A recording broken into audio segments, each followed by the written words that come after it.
are not meant to work 9-to-5 jobs. Well, this should be interesting. I said this before and I'll say it again. We shouldn't have to work 9-to-5 jobs. What should we, women, be doing with our time? Women are meant to go to Pilates class, stand by a pool, read a good book, take care of the children, make good food, and be provided for by a man. It sounds like one thinks that only the men should have to work. I mean, how far back in time do we want to go? Does one still want the ability to be able to vote? There's no way a woman can be in her feminine energy if she's sitting on a 9-to-5 job or she's unhappy. Oh, good. That feminine energy thing. Again. The worst part is there's women out there that are having to fill that masculine role in the office, getting things done. Working is masculine now, and so apparently is getting things done. Noted. Because they have to be. They're covering bills. They're paying for half of dinner when a man should be paying for the tab every time. I guess some women don't really want to be independent women, do they? Did we as a society decide that women should go to a 9-to-5 job, feel some gratification, instead of staying at home with the kids? It never ceases to amaze me how many individuals actually seem to have entirely skipped history class of how hard so many women and men had to work just so that women could be seen as equals in society. If a woman wants to work part-time so she can spend more time with her kids at home, she should be able to do that. And don't get me wrong, if you want to work a 9-to-5 job, you go do that. But I'm just saying, women shouldn't have to. Well then, in the spirit of equality, I guess that means that men shouldn't have to work either. But let's see how well that'll go for society when everybody is so entitled that they don't think that they have to work. I used to believe that women shouldn't work 9-to-5 jobs, and that their place was at home taking care of children and enjoying leisure, while men provided for the family. It seemed natural that women should focus on domestic roles and men on careers. However, over time, I started to rethink this perspective. Modern society offers us the freedom to choose, including pursuing careers if we want to. Why should we confine ourselves to outdated stereotypes when equality and choice are central to today's world?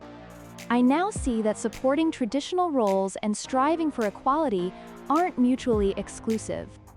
We should have the freedom to choose without being bound by old norms, aiming for a fair and flexible society. Do you think there can be a balance between traditional roles and modern equality, or should we completely abandon one for the other?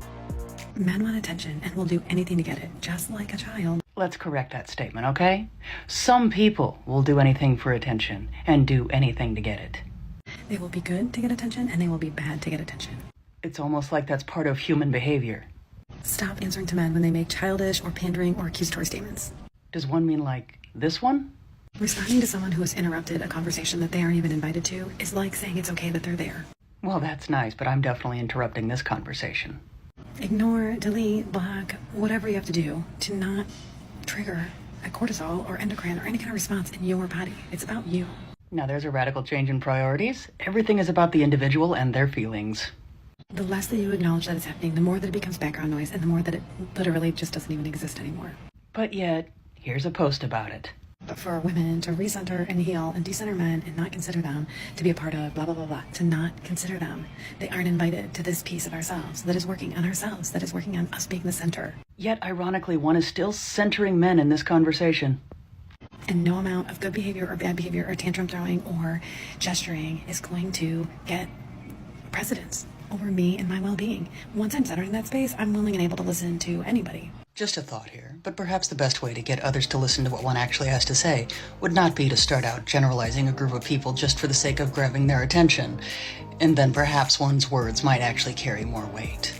Again, the same talks about how important it is to center oneself and ignore men. Let's be honest, how long can we keep lamenting the same thing? It's an endless cycle of complaints and attempts to reshape the world to fit one's needs, all while ignoring real relationships. It's a pity that some people can't understand that relationships are a two-way street. Constantly blaming men for your problems and trying to grab attention at any cost just looks childish. Maybe it's time to stop demanding to be treated like a fragile being and start solving your own problems. Always being dissatisfied with everything is not a sign of strength, but rather the opposite. My marriage failed in my 20s, and I want to give y'all some advice if you've never been married before. My marriage failed for a lot of reasons, but I think this is my biggest downfall. I never thought through what kind of husband I wanted. which probably sounds dumb, but I didn't think it through. And now that I'm divorced, I have a list of like the traits I want my future husband to have. I spelled it all out because I'm not settling. I'm gonna share with y'all what I wrote so that you can go make your own list. Because even if you got a great boyfriend, you need to think these things through. I was dating my ex for 3 years before we got married. I never made a list. I loved him and that was enough for me. Stupid, you need a list. This list isn't what you want them to look like or anything like that. It's the traits you want them to have, like what type of person you want them to be. I literally wrote out things I want in a husband. I never shared this before because I didn't want men to like form themselves to what I want, but I have a boyfriend that's made me add to the list now, so it's okay if I share it. Don't be sharing your list with these men though. All right, things I want in a husband. Loves the outdoors, cuddles in the morning, good hygiene, warm, happy personality, no mental health problems or correctly medicated, surprises me / does cute things, plans dates, bachelor's degree or higher, which my boyfriend doesn't have that, but he has a great career, so that one was kind of superficial anyways. Good job, nice vehicle, that one was superficial too, and my boyfriend's vehicle is a junker, but it made me appreciate my car now. Anyways, manly man, spiritual leader, lives an active, healthy life, can do projects, very sexual, puts me in my place, I got that one underlined too, never calls me mean words, likes to dance, good with money, enjoys creating social media content with me, motivates me to be my best self. If you don't have a list, go make yourself one. And if you're on any sort of self-discovery journey, I 10 out of 10 recommend journaling. I bought this at the beginning of my journey. I was 230 pounds. And I wrote in here, like, I am here to rediscover myself. This was my best friend throughout my weight loss journey. I've even gotten angry before and like ripped pages out of it, but I put them back for, the story. It's disappointing how people can be so blindsided by the idea of having a perfect partner list without reflecting on their own role in a failed relationship. A list of traits won't fix underlying issues or guarantee a successful relationship. True growth comes from self-awareness and working on communication, not just ticking off boxes for an ideal partner. How much are we really focusing on our own growth versus expecting someone else to fit into our pre-made mold? Let's talk about feeling lonely in your marriage. I think that this is something that has been swept under the rug for a very long time, and most women don't feel comfortable talking about it. I got divorced 3 years ago. Before that, I did feel extremely lonely in my marriage, and I didn't talk to anyone about it. I felt ashamed and like it was my fault and that I had failed, and it was all internally something I was dealing with. I felt like I was supposed to support my partner and never say anything bad about him. So if I talked to my friends about how I was feeling, it was not being a supportive wife. So all these things that aren't true.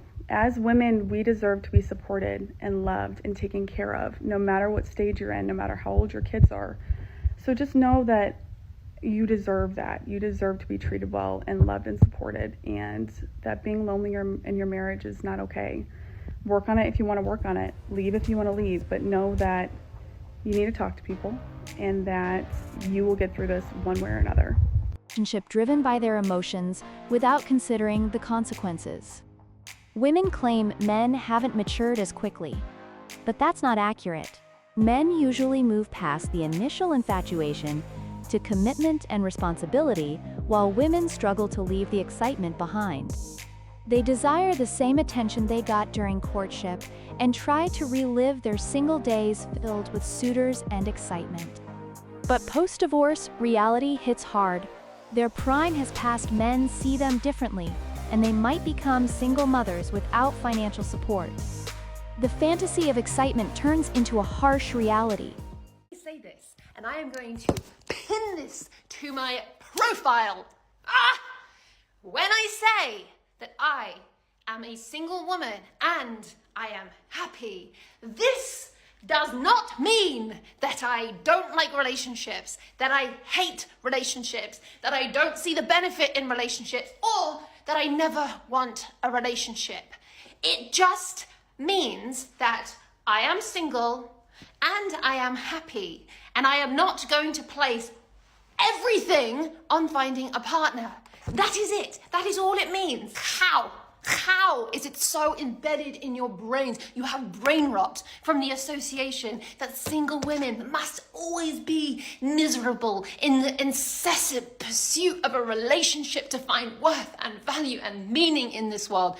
That when a single woman says she's happy, you immediately take that as some sort of reflection of what she believes about relationships. Single women, single people can be single and be happy and still leave room for someone incredible to come into our lives that could bring an incredibly enriching experience. That is more than possible. And my frustration, my fire around this comes from the fact that when I dare say that I'm happy, when I'm just out here thriving, living my life, creating, figuring it out, trying to figure out what the hell is going on in this world, that is taken as some mission statement about what I think about relationships. Are you mad? Are you actually mad?